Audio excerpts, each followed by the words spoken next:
everyone, how are you all? I hope you all are fit and fine, you all are healthy, you all are safe और आप अपनी studies भी बहुत अच्छे से कर रहे हैं, एक कंसिस्टेंट मैनर के अंदर कर रहे हैं क्योंकि आप जानते हैं किसी भी एग्ज़ाम को क्लियर करने के लिए कंसिस्टेंसी का होना बहुत ज़रूरी है। तो आई होप आप सबकी पढ़ाई बहुत अच्छी चल रही है। I am your educator Nidhi Dua and I teach you chemistry at this platform Gur Mantra Shiksha Ka Granth and I warmly welcomes you to this YouTube channel. Guys ये हमारा केमिस्ट्री का सिलेबस है। अब तक हमने section 1 start कर लिया था जिसके अंदर हमने एटॉमिक स्ट्रक्चर कंप्लीट कर लिया था और पीरियोडिसिटी टॉपिक के अंदर हमने अब तक पीरियोडिक टेबल देख ली है और पीरियोडिक प्रॉपर्टीज पीरियोडिक ट्रेंड्स के अंदर हमने अब तक जेड इफेक्टिव एटॉमिक रेडियस देख लिया है और अब हम इस वीडियो लेक्चर के अंदर नेक्स्ट पीरियोडिक ट्रेंड स्टडी करने वाले हैं। उससे पहले हमने अब तक जो सिलेबस कवर किया है उनके नाम ये हैं।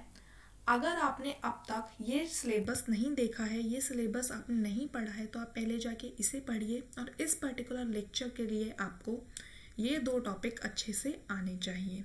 तो चलिए आज का हमारा टॉपिक स्टार्ट करते हैं, नेक्स्ट पीरियोडिक ट्रेंड जिसका नाम है आयनाइजेशन एंथैल्पी। देखिए, पीरियोडिक ट्रेंड्स का मतलब होता है basic similarities, basic differences between element of a periodic table, जिसके अंदर हमने अब तक जेड इफेक्टिव पढ़ लिया था। आपको पता है जैसे जैसे आप अलोंग द पीरियड मूव करेंगे value of Z effective increase होगी। और आपको पता है सेकंड नंबर पे हमने पढ़ा था एटॉमिक रेडियस। एटॉमिक रेडियस की वैल्यू जेड इफेक्टिव पे डिपेंड करती है। नंबर 3 जो आज हम स्टार्ट करने जा रहे हैं उसका नाम है आयनाइजेशन एंथैल्पी। तो एक बार हम टिक कर लेते हैं कि हमने अब तक क्या क्या पढ़ लिया है। तो अब तक हमने जेड इफेक्टिव कंप्लीट कर लिया है, एटॉमिक रेडियस कंप्लीट कर लिया और अब हम करने जा रहे हैं आयनाइजेशन एंथैल्पी को स्टार्ट। तो चलिए without any further delay let's get started. Okay, so ionisation enthalpy का मतलब होता है वो मिनिमम एनर्जी जो कि हमें चाहिए किसी भी most loosely bound outer most electron को उसके आइसोलेटेड एटम से निकालने के लिए। Most loosely bound outer most electron का मतलब है वो इलेक्ट्रॉन जो कि उसके वैलेंस शेल के अंदर है, उसके आउटर मोस्ट शेल के अंदर प्रेजेंट है, जिसकी एनर्जी कम होती है, जो कि आसानी से निकल सकता है। तो हमें बिल्कुल कम एनर्जी चाहिए, जितनी बहुत कम एनर्जी जो कि हमें रिक्वायर्ड है उस इलेक्ट्रॉन को उसके एटम में से निकालने के लिए, उस एनर्जी को कहा जाता है आयनाइजेशन एंथैल्पी या फिर ionisation energy. Next point is, जब भी आप कोई भी इलेक्ट्रॉन किसी न्यूट्रल एटम से निकालेंगे, मतलब जैसे आपने नाइट्रोजन ले लिया, आप नाइट्रोजन से कोई एटम निकाल रहे हैं, उसके आउटर मोस्ट शेल से या आउटर मोस्ट शेल से इलेक्ट्रॉन निकल रहा है, तो वो रिएक्शन हमेशा एंडोथर्मिक रिएक्शन होगी। एंडोथर्मिक रिएक्शन का मतलब है हीट उसके अंदर एब्जॉर्ब होगी। लेकिन वहीं अगर आप इलेक्ट्रॉन को किसी एटम की स्पीशीज से निकाल रहे हैं, स्पीशीज का मतलब उसके आयन से, वो आयन आपका पॉजिटिव आयन भी हो सकता है, नेगेटिव आयन भी हो सकता है, तो जो इलेक्ट्रॉन निकलेगा वो रिएक्शन या तो एक्सोथर्मिक होगी या वो एंडोथर्मिक रिएक्शन होगी। ये डिपेंड करेगा उसके कुछ फैक्टर्स के ऊपर। Next is factors affecting ionisation enthalpy. Number 1 factor is Z effective. आपको पता है हमने सबसे पहले जेड इफेक्टिव को पढ़ा था क्योंकि जेड इफेक्टिव एक ऐसा इम्पॉर्टेंट फैक्टर है जिसकी मदद से, जिसके ऊपर सारे पीरियोडिक ट्रेंड्स डिपेंड करते हैं। So basically ionization enthalpy is directly proportional to Z effective, which means जैसे जैसे Z effective की वैल्यू इंक्रीज होगी ionization enthalpy भी इंक्रीज होगी। और आपको पता है साइज और Z effective के अंदर जो रिलेशनशिप था वो ये था कि Z effective is inversely proportional to the size, or we can say size is inversely proportional to Z effective।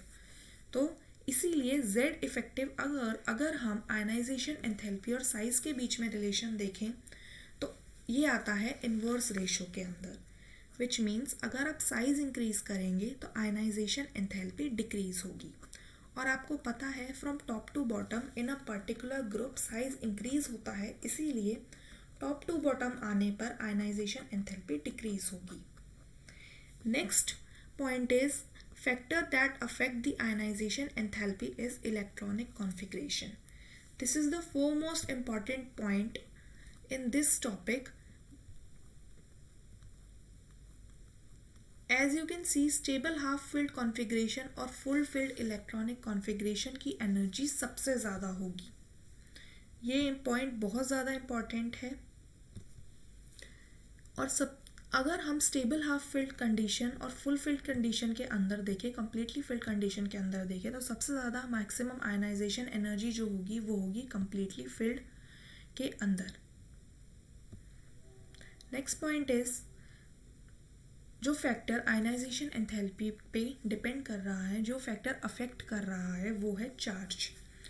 Ionization enthalpy जो होती है वो positive charge divided by negative charge होती है, क्योंकि आपको पता है Z इफेक्टिव जो होता है वो भी डिपेंड कर रहा था directly positive charge by negative charge, मतलब कि directly proportional to positive charge and inversely proportional to negative charge. वैसे ही ionisation enthalpy is also proportional to positive charge and inversely proportional to negative charge.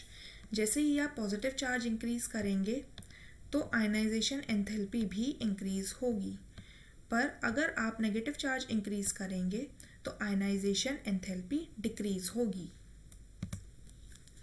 देखिए, चलिए एक example से समझते हैं. जो पॉइंट अभी हमने देखा था इलेक्ट्रॉनिक कॉन्फ़िगरेशन के ऊपर की स्टेबल हाफ फिल्ड कंडीशन और कम्प्लीटली फिल्ड कंडीशन के अंदर आयनाइजेशन एनर्जी मैक्सिमम होगी. तो देखिए, आपको एक एग्जाम्पल दिया हुआ है जिसके अंदर कार्बन, नाइट्रोजन, ऑक्सीजन और फ्लोरीन दे रखे हैं.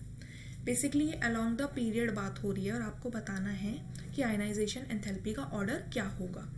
तो बेसिकली सबसे पहले हमें इनकी इलेक्ट्रॉनिक कॉन्फ़िगरेशन लिखनी होगी. इलेक्ट्रॉनिक कॉन्फ़िगरेशन लिखने के लिए आपको एटॉमिक नंबर पता होना चाहिए. एटॉमिक नंबर पता होगा तो आप नंबर ऑफ इलेक्ट्रॉन्स पता कर पाएंगे और इलेक्ट्रॉनिक कॉन्फ़िगरेशन लिख देंगे. तो जैसा कि आपको पता है कार्बन के अंदर कार्बन का एटॉमिक नंबर होता है 6 और इसके अंदर इलेक्ट्रॉन्स होते हैं 6. तो हमने इसकी आउटर मोस्ट इलेक्ट्रॉनिक कॉन्फ़िगरेशन लिखी जो आई 2s2 2p2. वैसे देखा जाए तो इसकी इलेक्ट्रॉनिक कॉन्फ़िगरेशन होनी चाहिए थी 1s2 2s2 2p2, लेकिन हमने आउटर मोस्ट इलेक्ट्रॉनिक कॉन्फ़िगरेशन ले ली है क्योंकि आयनाइजेशन एंथैल्पी के अंदर हमें इलेक्ट्रॉन को उसके आउटर मोस्ट शेल से ही निकालना है. वैसे ही नाइट्रोजन का एटॉमिक नंबर है 7, तो हमने इलेक्ट्रॉनिक कॉन्फ़िगरेशन लिखी 2s2 2p3. ऑक्सीजन के लिए 2s2 2p4 एंड फ्लोरीन के लिए 2s2 2p5. अब आपको पता है स्टेबल हाफ फिल्ड कंडीशन और फुल फिल्ड कंडीशन के अंदर ही एनर्जी मैक्सिमम होगी और अलोंग द पीरियड मूव कर रहे हैं. Z इफेक्टिव की वैल्यू इंक्रीज होती है तो आयनाइजेशन एंथैल्पी की भी वैल्यू इंक्रीज होनी चाहिए. तो देखिए, नाइट्रोजन के अंदर 2p3 कंडीशन आ रही है जो कि हाफ फिल्ड कंडीशन है, इसीलिए नाइट्रोजन का तो सबसे ज़्यादा होना चाहिए आयनाइजेशन एंथैल्पी. अब यहाँ पे आपको दिख रहा है फ्लोरीन की है 2p5. अब आपको पता है अलोंग द पीरियड इंक्रीज होती है एनर्जी. तो बेसिकली 2s2 2p2 कार्बन से ज़्यादा हुआ नाइट्रोजन का. नाइट्रोजन और ऑक्सीजन के अंदर अगर बात की जाए तो नाइट्रोजन की एंथैल्पी सबसे ज़्यादा होनी चाहिए.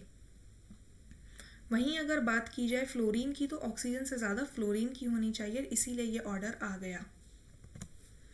Next is variation in periodic table, कि कैसे कैसे वेरिएशंस आते हैं पीरियोडिक टेबल के अंदर. अब आपको पता है साइज और आयनाइजेशन एनर्जी एक दूसरे के इन्वर्स रेशो में है और आयनाइजेशन एनर्जी और Z इफेक्टिव एक दूसरे के डायरेक्टली प्रोपोर्शनल होते हैं. तो इन अ ग्रुप जब आप टॉप से बॉटम आते हैं तो साइज इंक्रीज होता है, इसीलिए आयनाइजेशन एंथैल्पी डिक्रीज होती है. अब यहाँ पे फिर से आपको कुछ इंपॉर्टेंट ऑर्डर्स दिख रहे हैं जो कि आपको डायरेक्टली लर्न रखने हैं.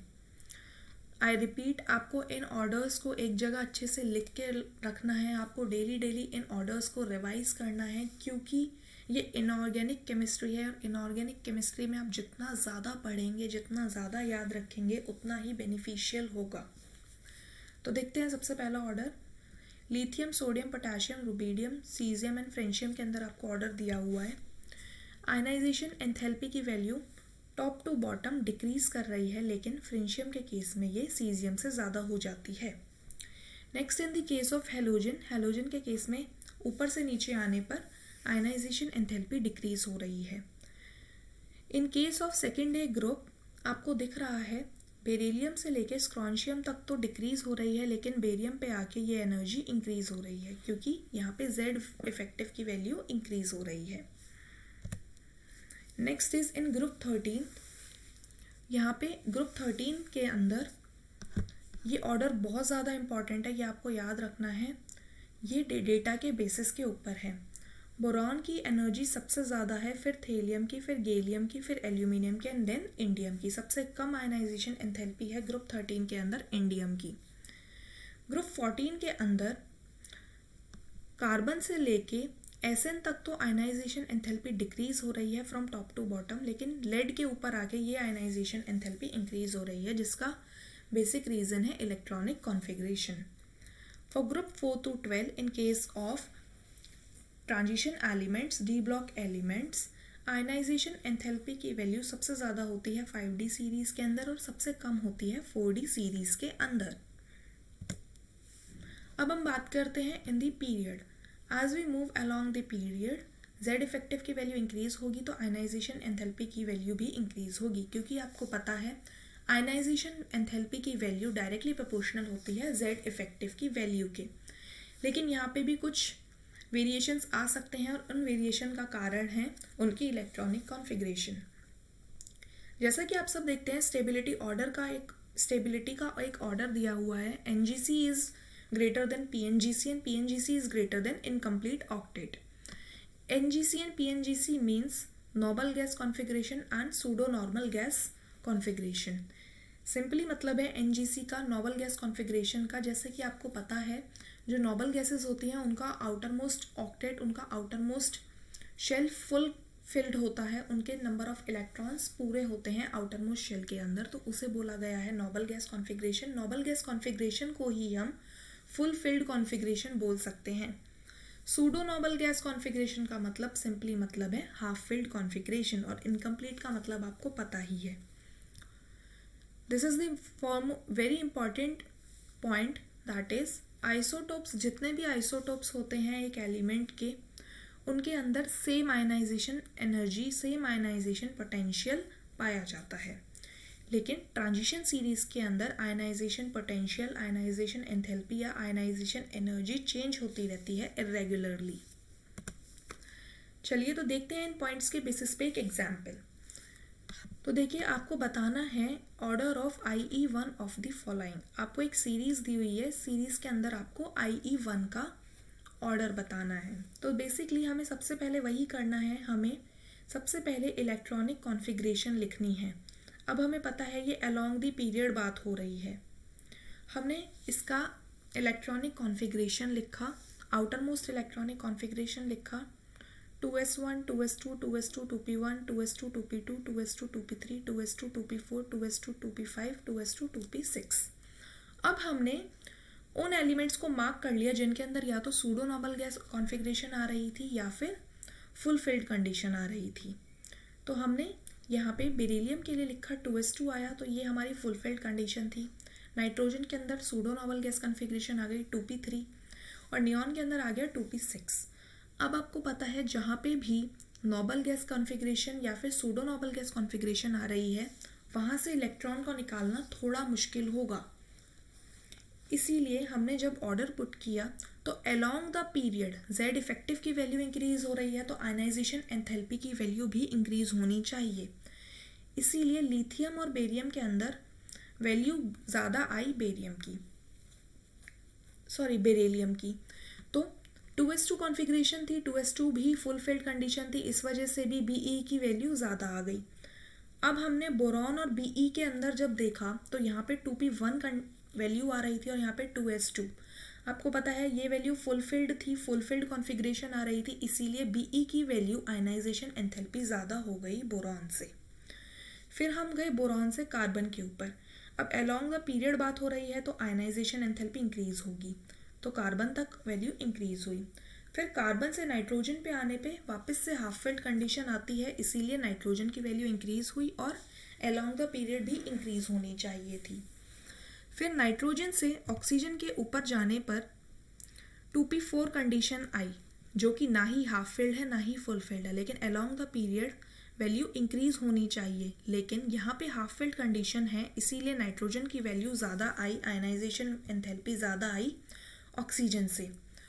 ऑक्सीजन से मूव करने पर फ्लोरीन की तरफ वैल्यू इंक्रीज हुई अलोंग द पीरियड, और जैसे ही आप नियॉन पे गए तो वैल्यू बहुत ज़्यादा इंक्रीज हो गई, क्योंकि यहाँ पे फुलफिल्ड कंडीशन आ गई, 2p6 नोबल गैस कॉन्फ़िगरेशन आ गई। इसीलिए जब हमने इस ऑर्डर को अरेंज किया तो ये ऑर्डर कुछ इस तरीके का बन गया। आई होप अब आपको समझ में आया होगा सूडो नोबल गैस कॉन्फ़िगरेशन और फुलफिल्ड कॉन्फ़िगरेशन की कितनी इंपॉर्टेंस है। और इस टाइप के क्वेश्चन एग्जाम के अंदर ज़्यादातर पूछ लिए जाते हैं, तो सबसे अच्छा तरीका यही होता है कि आप इलेक्ट्रॉनिक कॉन्फ़िगरेशन लिखें, pseudo noble gas configuration, half filled Nobel gas configuration या फिर फुल फिल्ड कॉन्फ़िगरेशन को देखें और उसके अकॉर्डिंग अपना आंसर दें। अब यहाँ पे आपके लिए एक क्वेश्चन है जो कि आपको सॉल्व करना है। क्वेश्चन बोल रहा है write down the order of IE1 for the following. आपको एक सीरीज़ दी हुई है, आपको इसके लिए ऑर्डर बताना है IE1 का। मैं यहाँ पे आपको सजेस्ट करूँगी कि आप अपनी वीडियो को पॉज करें और इस क्वेश्चन को खुद से सॉल्व करने की कोशिश करें। मैं आपको कुछ टाइम देती हूँ।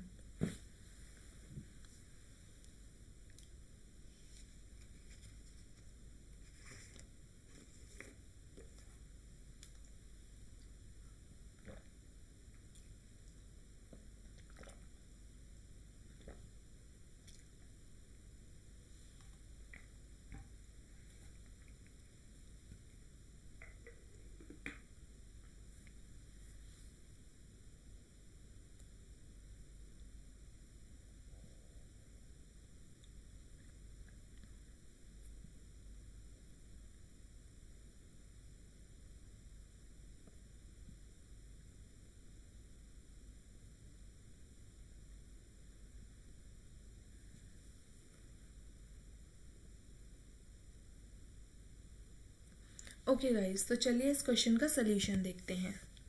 देखिए, हमने सबसे पहले इस क्वेश्चन को सॉल्व करने के लिए इलेक्ट्रॉनिक कॉन्फ़िगरेशन लिखनी होगी। अब इलेक्ट्रॉनिक कॉन्फ़िगरेशन के लिए आपको सबसे पहले पीरियोडिक टेबल अच्छे से पता होनी चाहिए, आपको एलिमेंट्स के एटॉमिक नंबर के बारे में अच्छे से पता होना चाहिए। तो बेसिकली हमने इस जो सीरीज़ हमें गिवन थी, हमने उस सीरीज़ को लिखा। हमने उस सीरीज़ की आउटरमोस्ट शेल के अंदर कितने इलेक्ट्रॉन थे, उसकी कॉन्फ़िगरेशन क्या थी, वो हमने सिंपली लिख लिया। जैसा कि आपको पता है सोडियम का एटॉमिक नंबर होता है 11, तो हमने उसकी कॉन्फ़िगरेशन लिखी जो कि आएगी 1s2, 2s2, 2p6 and 3s1। तो हमें आयनाइजेशन एंथैल्पी के अंदर उसके आउटरमोस्ट शेल से इलेक्ट्रॉन को निकालना है, इसीलिए हमने उसकी आउटरमोस्ट कॉन्फ़िगरेशन लिख ली जो कि आई 3s1। मैग्नीशियम के अंदर 3s2 आ जाएगी, एल्यूमिनियम के अंदर 3s2, 3p1 and so on. अब आपने जब इलेक्ट्रॉनिक कॉन्फ़िगरेशन लिख ली तो हमारा नेक्स्ट स्टेप है, हमें ये देखना है कि कौन से एलिमेंट्स के अंदर नोबल गैस कॉन्फ़िगरेशन है या फिर सूडो नोबल गैस कॉन्फ़िगरेशन आ रही है, क्योंकि आपको पता है जिनके अंदर भी ये दो कंडीशंस आएंगी उनकी आयनाइजेशन एंथैल्पी मैक्सिमम हो जाएगी। तो बेसिकली आपको पता है 3s2 आपको दिख रहा है, फुल फिल्ड है, तो हमने मैग्नीशियम के चारों तरफ एक कवरिंग कर ली, हमें पता चल जाए जिससे हाईलाइट हो जाए कि हाँ ये फुल फिल्ड या हाफ फिल्ड कॉन्फ़िगरेशन के अंदर आ रहा है। नेक्स्ट है फॉस्फोरस।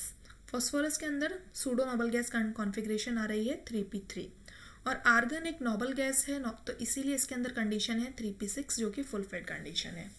अब हमने ऑर्डर लिखा IE1 का, तो जैसे ही हम ऑर्डर लिखेंगे तो आपको पता है along the period IE increase होनी चाहिए, तो सोडियम से मैग्नीशियम की तरफ IE इंक्रीज हुई, लेकिन मैग्नीशियम के पास फुल फिल्ड कॉन्फ़िगरेशन है, इसीलिए मैग्नीशियम की एंथैल्पी एल्यूमिनियम से ज़्यादा हो गई, क्योंकि यहाँ पे 3p1 है, यहाँ पे 3s2 है। फिर एल्यूमिनियम और सिलिकन के अंदर हमने देखा तो एल्यूमिनियम से सिलिकन पे जाने पे सिलिकन की वैल्यू ज़्यादा होनी चाहिए, क्योंकि अलोंग द पीरियड बात हो रही है। सिलिकन और फॉस्फोरस के अंदर भी फॉस्फोरस की वैल्यू ज़्यादा होगी, सूडो नोबल गैस कॉन्फ़िगरेशन आ रही है। सल्फर और फॉस्फोरस के अंदर फॉस्फोरस की वैल्यू ज़्यादा हो जाएगी due to pseudo noble gas configuration. फिर सल्फर से क्लोरीन पे जाने पे क्लोरीन की वैल्यू ज़्यादा होगी, अलॉन्ग द पीरियड बात हो रही है, जेड इफेक्टिव इंक्रीज हो रहा है, इसीलिए आयनाइजेशन एंथैल्पी भी इंक्रीज हो रही है।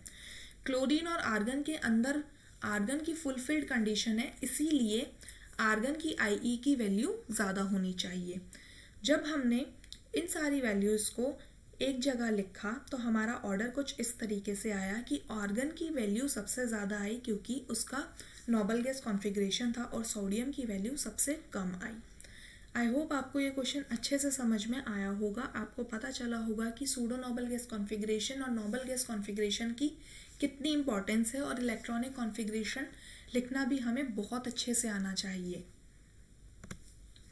अब देखते हैं आयनाइजेशन एंथैल्पी की एप्लीकेशन, कि अगर हमें आयनाइजेशन एनर्जी का ऑर्डर पता है, हमें आयनाइजेशन एनर्जी पता है, तो हम उससे क्या क्या पता कर सकते हैं। तो सबसे पहला पॉइंट है metallic and non metallic character. अगर हमें आयनाइजेशन एंथैल्पी की वैल्यू पता है, हमें आयनाइजेशन का ऑर्डर पता है, तो हम नॉन मेटालिक कैरेक्टर और मेटालिक कैरेक्टर को इजीली फाइंड कर सकते हैं। So basically ionization enthalpy is directly proportional to non-metallic character and inversely proportional to metallic character. जैसे जैसे ionization enthalpy increase होगी वैसे वैसे non-metallic character भी increase होगा। अब आपको पता है Z effective increase होता है along the period, ionization enthalpy increase होती है along the period, तो non-metallic character भी increase होगा along the period। एक एग्जाम्पल लेके देखते हैं।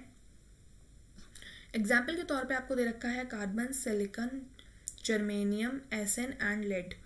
इसके अंदर आपको पता है ये ग्रुप की बात हो रही है, कार्बन ग्रुप की बात हो रही है, कार्बन फैमिली की बात हो रही है। तो along the group size increase होता है, साइज इंक्रीज होता है तो आयनाइजेशन एंथैल्पी की वैल्यू डिक्रीज होती है, क्योंकि आपको पता है आयनाइजेशन एंथैल्पी और साइज इन्वर्स रेशो को फॉलो करते हैं।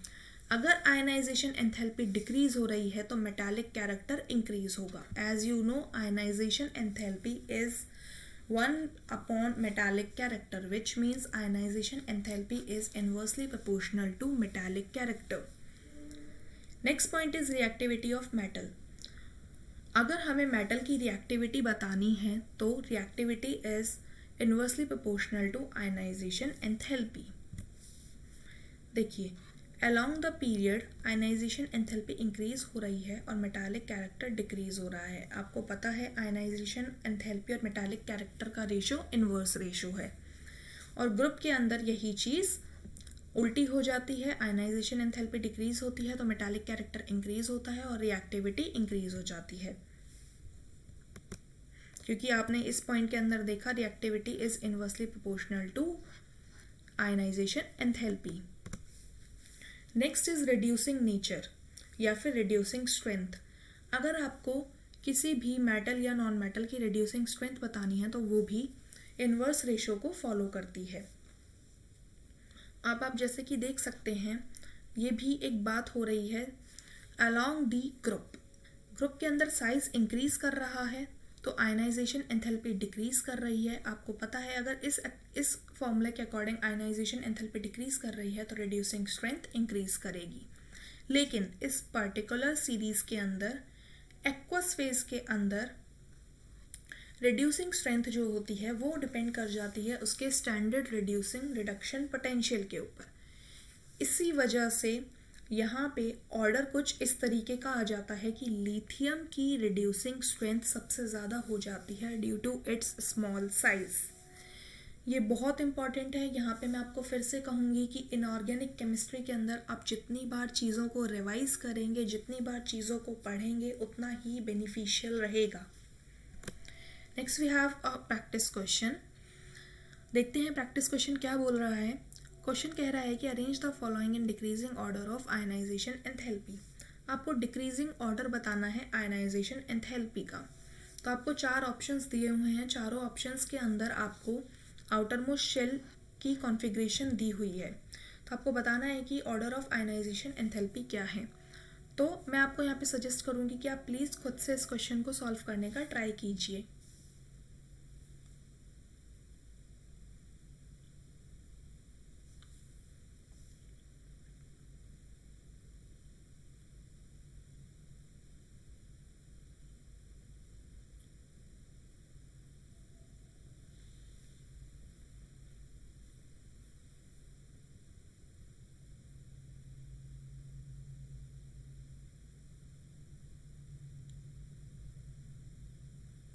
ओके गाइस, तो चलिए इस क्वेश्चन का सलूशन देखते हैं।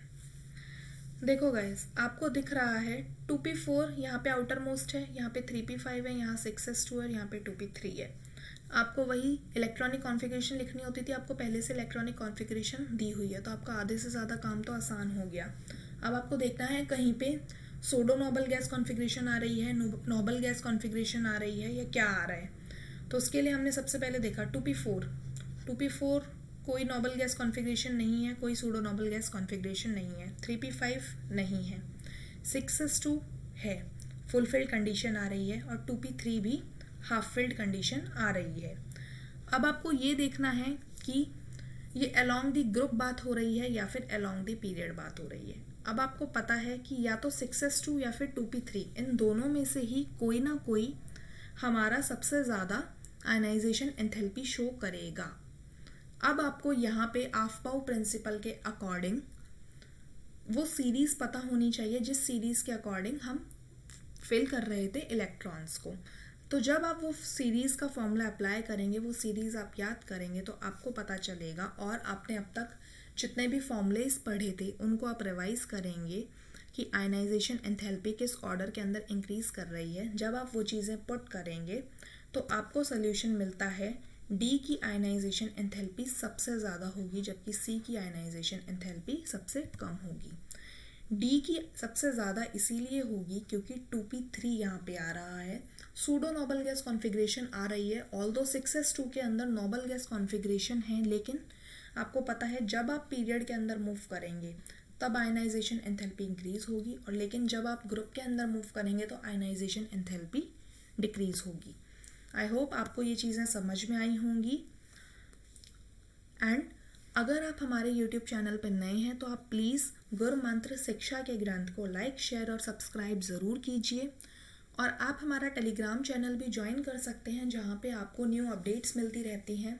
आपके एग्ज़ाम से रिलेटेड आपको वहाँ पे PDF मिल जाते हैं, नोट्स मिल जाते हैं free of cost. Thank you very much guys, I hope you have like the video.